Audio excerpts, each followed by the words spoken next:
This is K-Pop Sunday, brought to you by your K-Pop Sunbaes before you have to go back to work on Monday. We are your hosts, Oldar, Min, and JR. Hello, and welcome to this week's episode. Today, we will be talking about a topic that is a surprisingly big part of K-pop, but we've never actually touched upon it before, and that is mascots. As you might be aware, South Korea and parts of East Asia are very big on having mascots for anything and everything, and it is absolutely wonderful. So today we'll be talking about some K-pop groups that have their own sets of characters. So, JR, why don't you start us off by talking about your group's mascot? Alright, so to begin with, I'm going to do a little foundation of the group itself, and then we'll talk about the mascots. Woo! So, my group is b.a.p, and their mascot are the Matokis. b.a.p was a 6-member boy group that debuted under TS Entertainment on January 26th, 2012. I have seen this date disputed. There were multiple dates I came across, so if that's the wrong one, and you guys tell me, I will put a note, but for now, that's what we're going with. b.a.p has quite a storied history, so I won't go too in-depth on their 7-year run because they're deserving of their own episode. However, the boys had quite the come-up before company troubles halted their rise for a period of time. This was eventually resolved, and the group continued to promote together. They were active up until the expiration of their contracts in 2018 and 2019. I want to note that there has never actually been an official disbandment notice besides members leaving the agency. All the members have left the agency. The agency is defunct, so we probably won't be getting a disbandment notice through them anyway. I have seen articles saying that Zello and Jungkook have technically left the group, but again, it's all kind of weird because the agency no longer exists. I was just going to say, though, that on their recent anniversary, Jello was one of the members who was in attendance, along with Daehyun and Jungkook. So they consider themselves to still be members, and they also had to meet up with the main five. So I think it was a TS thing that made it was the company that they wanted to get out of. Yeah, the company was never kind to b.a.p. So them having technically, quote-unquote, left the group, that's something separate. Because for the most part, all the members are not, looking back on their b.a.p. history with shame or anything like that. No. Yeah. Yeah. But yeah, all the members, minus Prison 101 member Himchan, are doing some form of solo work as of this recording. Okay, let's get into their mascots. Back in the day, groups had some wild debut concepts, and b.a.p was no stranger to this with their alien concept featuring the Matokis. Prior to their debut, they had an MTV reality show entitled Tada, It's b.a.p that introduced the group to the world and also dove deeper into their lore. First, let's talk about the Matokis themselves. Matoki is a mixture of the word Mato, the planet from which the members supposedly came from, and the Korean word for rabbit, which is Tokki. I've also seen some fans say that the Ma in Matoki stands for masked, but I have not seen confirmation on that, but it is something you might come across if you're looking at Matokis.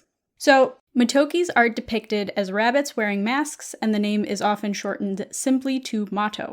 According to an article from Sunbaes, TS Entertainment stated that the Matos were, quote, created to reflect the personalities of each member in the group, unquote. So, Bang Young-guk's Mato was Shishi Mato, and he was red. Kim Him-chan's was Tatsu Mato, and he was pink. Jung Dae-hyun's was Kiki Mato, and he was gray. Zello's was Toto Mato, and he was blue. Jungkook's was Dada Mato, and he was green. And Youngjae's was Joko Mato, and he was yellow. Now, let's talk a bit about their show. Tada, It's b.a.p was a 10-episode show that aired through March of 2012. The show explained that the Matokis were living peacefully on their planet B124AP224, but an energy crisis came to them, and that's why they came to Earth, to find a new energy source. They took on the role of idols because they discovered that the energy from fans was a suitable replacement. The show gave a glimpse into the rookies' lives, showing them, at times with their quote-unquote alien sensibilities, making their group chant, recording their debut music video, taking part in a cooking contest, revealing their debut showcase, and doing a handful of other fun missions. It's all very cute, very 2012. It's subbed on YouTube if you want to watch it, so there's that also. It's also very cringe. It is so cringe. That's why I said it's very 2012. You can just see the members who are cringe and you're like, I just want to debut, so I gotta do this, but I don't want to be here. Even outside of the missions, just the fact that they kind of have to be like, I'm an alien from outer space. Like, that part of it also, you can tell that they're kind of dying inside a little bit as they have to act like they're not human. I think Jello's is the funniest. It's cute. Yeah. His Matoki is a robot that Jungkook's Matoki built. And so when he didn't want to answer something, he would just be like, powering down now. Yes. Error. Shut down. Yeah. That was great. So, another thing to point out was that the show had transitions between scenes where they would have cute animations of the Matokis doing silly stuff together or kind of like beating up on each other. So, they really used it in a variety of ways. But how else were they used? At debut, b.a.p used the mottos heavily in the group's branding and imagery, including in their logo. It was created by a creative group called Chala Bros. However, I was unable to find a website or anything linking back to them, so they may have since gone defunct. One way the Matoki was utilized was in their music. Their debut music video for Warrior featured a DJ wearing a bedazzled Matoki head in the background of multiple shots. Their follow-up releases also featured them, including in their first mini-album Goodbye, which was released in July of 2012. The cover art for that mini-album depicts Matokis lined up on Abbey Road, reminiscent of the Beatles album cover of the same name. Some other cover art that features the motto are One Shot, Badman, Matrix, For Sensibility, and Carnival. These album covers, whether it was a single EP or full album, used their mascot in highly stylized ways up until 2016. The release of Noir in late 2016 does not feature a Matoki on the cover art, and following that you will not find them on the cover art of their subsequent releases. Another aspect of branding was shown in July of 2013 when the mascot was featured in posters for their upcoming concert. So they really used it quite often and integrated it into a lot of things, including merchandise. They were featured in figurines, calendars, keychains, the group's light stick, and even a limited edition blanket, which is so cool and you can't find it anywhere, and I want it. So if anyone ever finds it, send it my way, and maybe, I don't know, I want it, that's all. Another way that TS Entertainment capitalized on the mascots was through a comic entitled Matoki Earth Venture. TS was pretty smart about this and released the comic in English, so, more eyes on it, more people reading it, all good stuff. The comics showed another version of the mottos coming to Earth and trying to acclimate to it. We have a link to the first season if anyone wants to see it. The artwork is quite cute and cheeky. Highly recommend. It ended with a panel saying that the story would be continued in season 2. However, I personally never found a season 2 anywhere, so I'm guessing it was scrapped. I've seen other people also say, where is season 2? They never released it, unfortunately. Yeah. Yep. So another way the Matoki was used was in late 2014. It was announced that a Matoki game would be launched entitled Matoki Space Puzzle. Upon watching some gameplay, it seems to be reminiscent of Super Mario Bros. Type games. You play as a Matoki that has to dodge obstacles and run through a course to get to the end of a level. Matoki also had its own social media. The Matoki Facebook page had over 46,000 followers. However, they stopped posting after the game was released in 2014, unfortunately. A fun interactive fan event that took place on this Facebook page was something called Matoki Warp. Fans sent in pictures of famous landmarks from wherever they were, and Matokis were superimposed onto the pictures. It was really cute to see all of those on the page. It's still up if anyone wants to look at it, but yeah. Finally, there was a Matoki YouTube channel. It had the motto introduction videos and a video for their song Goodbye's release. And there was also info about a pop-up store that would take place. It was called like Matoki X TS Entertainment or something like that. So it really didn't have much information on it compared to other pages, but it exists. So where are they now?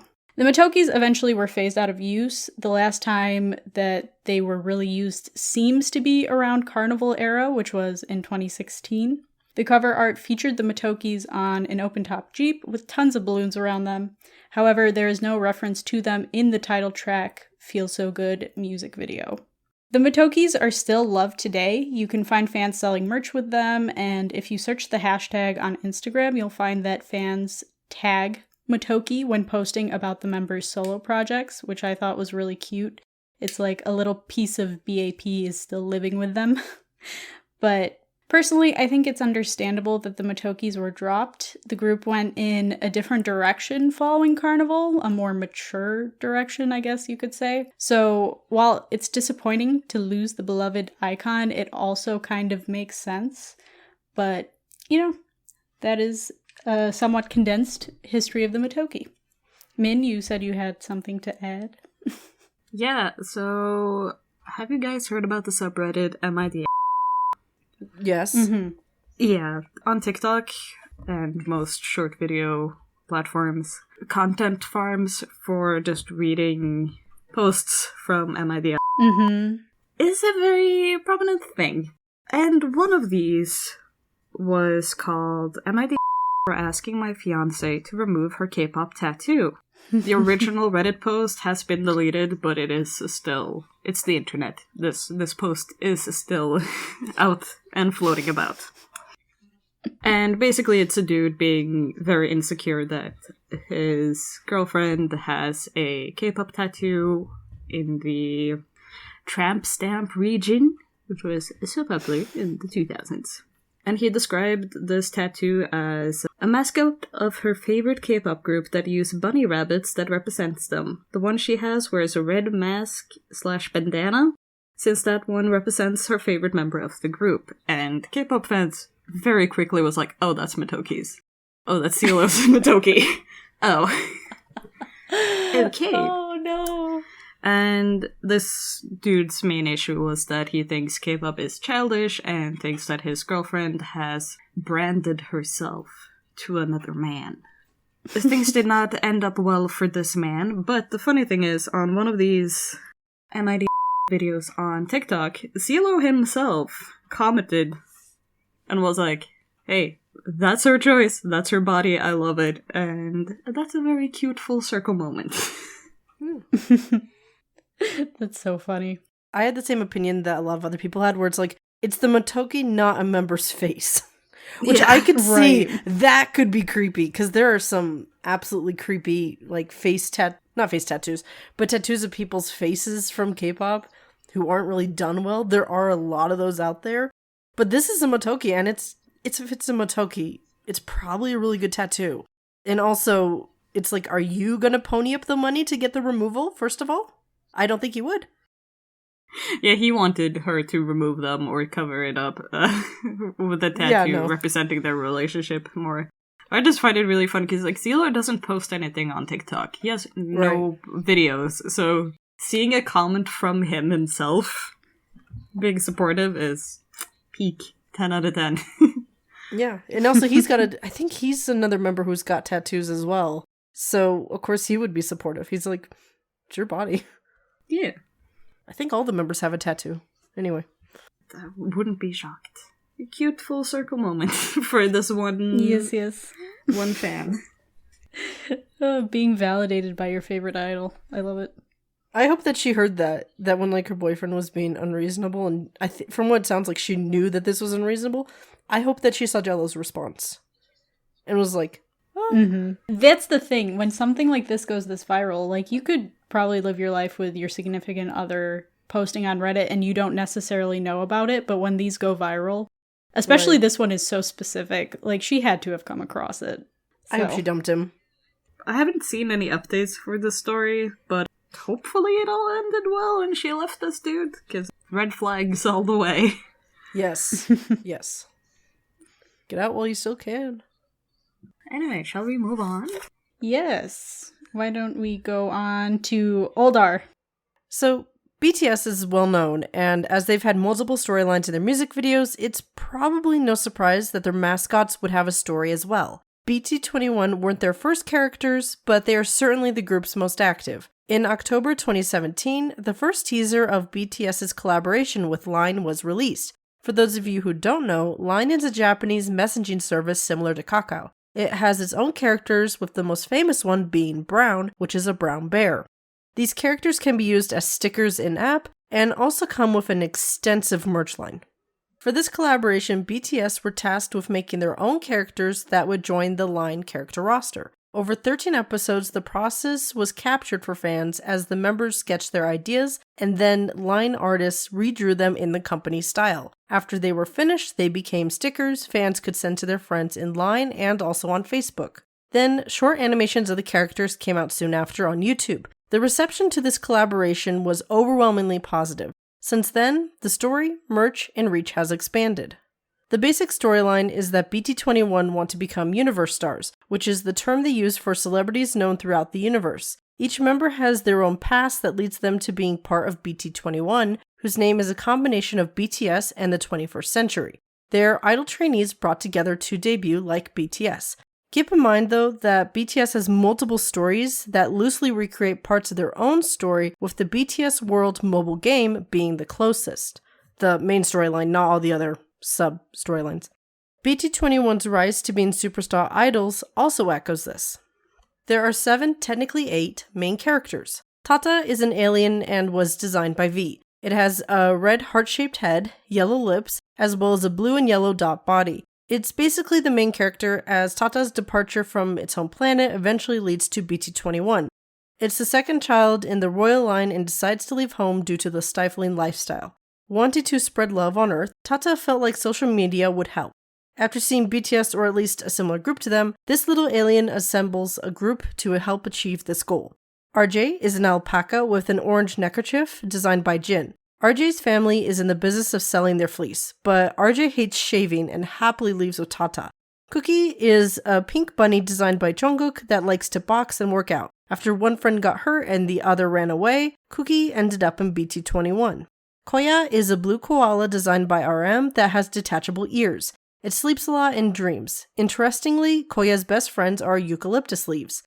Chimmy is a puppy in yellow sweats designed by Jimin. Abandoned in a box as a young puppy, Chimmy plays harmonica and struggled to have friends. Tata changed that when happening upon the puppy on the rooftop. Shuki is a brown cookie. It doesn't specify if Shuki is chocolate or just burnt because some of his friends are burnt cookies. And Shuki was designed by Suga. Shuki is from a bakery, but his grandpa is sick. So he went to find a famous pastrier to save the business while Grandpa recovered, and that journey to save him led Shuki to BT21. Mang is a lilac-colored dancer who wears a light blue horse mask to hide its identity. Designed by J-Hope, this cute character competes in dance competitions. Excitingly, earlier this year, J-Hope worked with line artists again to create Mang's true face, which is absolutely adorable. The final member isn't based on a single BTS member, but is more of a reflection of BTS fans. Van is Tata's robot that is light on one side and dark on the other. Together, these 8 make a lovable cast that each have extended stories and side characters of their own. BT21 is active on social media and have their own channel, which was how I pulled the timings for what was released when. They have also released their own music, with the debut track being Would You. They also interact with BTS. They dance to Gomin Boda Go, also known as Go-Go, and as mentioned earlier, when J-Hope went to design Mang's face, he got to interact with his character through a call, and it was adorable. There are a few tie-ins for BT21 as well. They have their own block game for mobile devices called Puzzle Star BT21. There's also multiple ads with the BT21 characters, as there's a store in the Incheon airport. However, I'd like to note this is very important for anyone who's like me who was in Korea. At least as of September 2020, this store was on the domestic flight side, and I didn't know that until I was at the airport when I was leaving Korea, and was very disappointed I couldn't pick up more merch. Speaking of merch, you can buy a lot of items at Aligned Friends store. There are a couple of these around Korea, but there are also BT21 pop-up stores and an online store. I went to the Line Friend store in Gangnam, which is 2 floors and had a cafe at one point, but was closed when I went because, spring 2020. It was really fun and cute. The range of items include apparel, plushies, school supplies, cell phone accessories, and even special edition items like the characters in hanboks as babies, and even side characters have their own merch. Interestingly, BT21 merch can also be found in online stores in Korea. At Laudamore, I saw bathroom slippers, wrapping paper, and notebooks. At Paris Baguette, there was a Shooky peanut butter sandwich. And as many of you know, I am from Nevada. I am from the desert. So when I say that is the driest thing I've ever experienced in my life, you know I'm being very serious about it. So if you run into one of these, make sure you have like a whole thing of water or something with you. And while idols being on Team Money cards is common, I was delighted to be able to purchase an RJ Team Money card at 7-Eleven. As you could probably tell by now, I enjoyed this collaboration so much. But that's not where this episode ends. Min, why don't you tell us about the bear? So far, we've talked about groups of characters having their own universes related to their original group. But I decided to go a completely different route, because I'm talking about one singular character that doesn't belong to a singular K-pop group. So a decade ago, Lee released It's Over, and in the music video for this song was a blue teddy bear that represented Lee's terrible boyfriend. And this bear would be referred to as the YG bear, and he would accompany Lee on her live stages, and it was adorable. In Lee's It's Over MV making film, she does name the bear Gomgome, or in English, bear, as a joke. That would not be his name. And it was cute. The bear at this point would be known only as YG Bear, and was originally modeled after G-Dragon in style and charisma. I couldn't find a specific point of when this change happened, but he later became known as KRUNK, the quote-unquote celebrity bear of YG Entertainment that carries hip-hop soul and swag. Unquote. This is very 2013.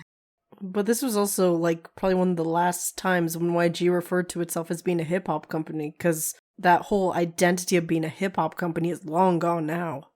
Yeah. I'm just glad they don't refer to themselves as the swag company anymore, because that was the dark years in marketing. Basically, YG made KRUNK to strengthen their own brand and earn a lot of money, because merchandise earns a lot of money, because it's merchandise. So, in early 2014, the YG Bear got his own social media channels and started becoming its own entity, being featured in both drawn comics and photo-based comics showing his daily life. Because the dude in the KRUNK costume did never get the chance to take the KRUNK costume off. This dude must have been so sweaty. I feel bad for him. He goes on a lot of shenanigans, and I don't know how he does it. I am shooketh. Very soon after his social media pages got opened, it got followed by his very first collaboration and event with Kuntoy, new collaboration on January 24th through the 26th in 2014 at the Olympic Park Gymnastics Stadium in Seoul. Quote, YG Bear is holding an event for swaggers who come and find him at the venue, unquote. I tried to find a little bit more context on this event. I don't know what it was, but it was a thing, and you could come and win trinkets.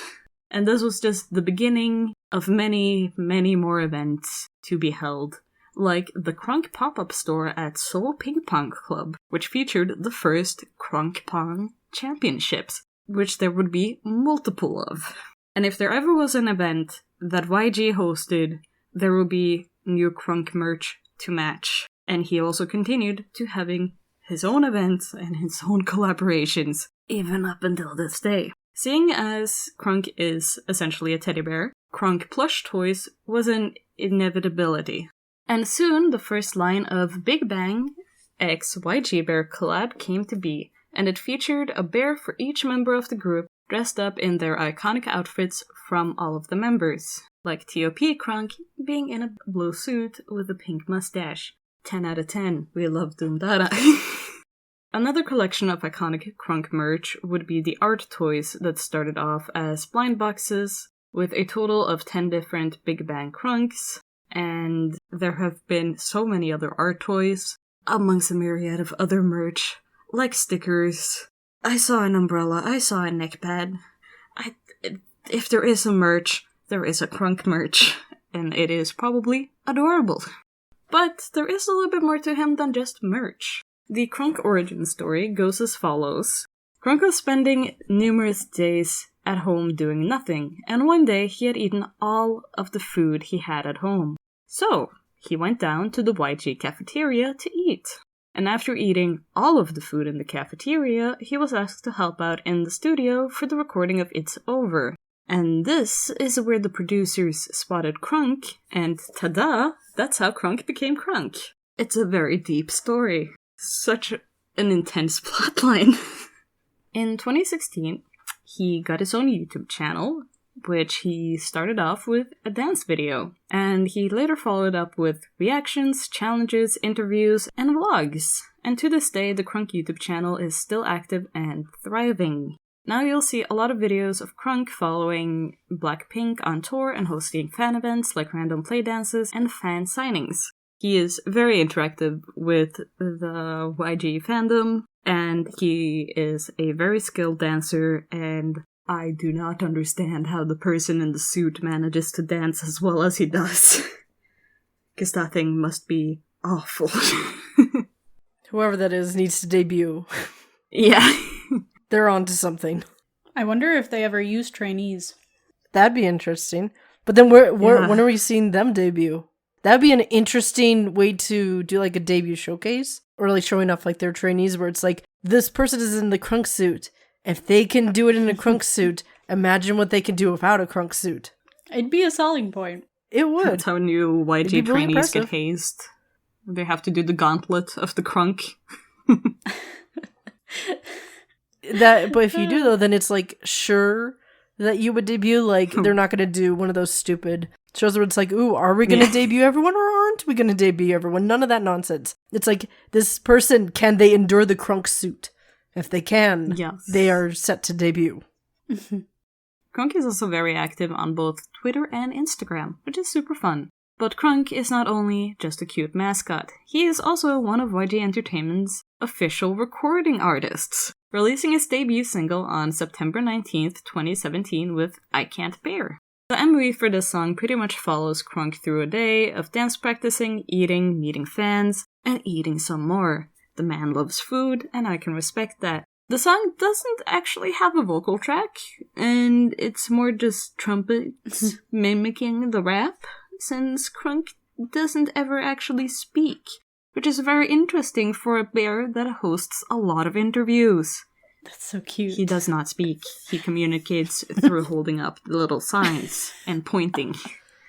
Riveting content. It's That's adorable. So cute. That's actually pretty interesting. Yes. He is actually stated on the YG website as a recording artist, so I love YG that. do love this bear. I love that. So funny. And he is still a well-beloved character and YG's only ever mascot. And there was also that, when I was doing research, I figured out that people were making up drama between the YG bear and the SM bear for some unknown reason, but I couldn't find anything about it. But supposedly there's beef, but I don't know, funny. man. That's for the next episode. SM's had a couple of different mascots, so Yes, that doesn't I look don't limited know. either. Yeah, KRUNK. He's a thing. Follow his YouTube channel. Watch him dance. Please watch him dance. Thumbs up. Watch the boy dance. To wrap up, there are a lot of characters and mascots in K-pop. We only covered 3 of the dozens that exist, so hopefully in the future we'll get to go in depth on more of them. But that's it for today. JR, take it away. Thank you for listening. If you enjoyed the episode, then please make sure to rate, subscribe, follow, tell your friends about us, and review us on Podchaser. If you want to interact with us or just see more of our content, then you can follow us on Twitter at K-pop Sunbaes or on our other social media platforms, which will be in the description. Also, don't forget that our next episode comes out on October 1st, 2023. Thanks everyone. Bye! Bye. Annyeong.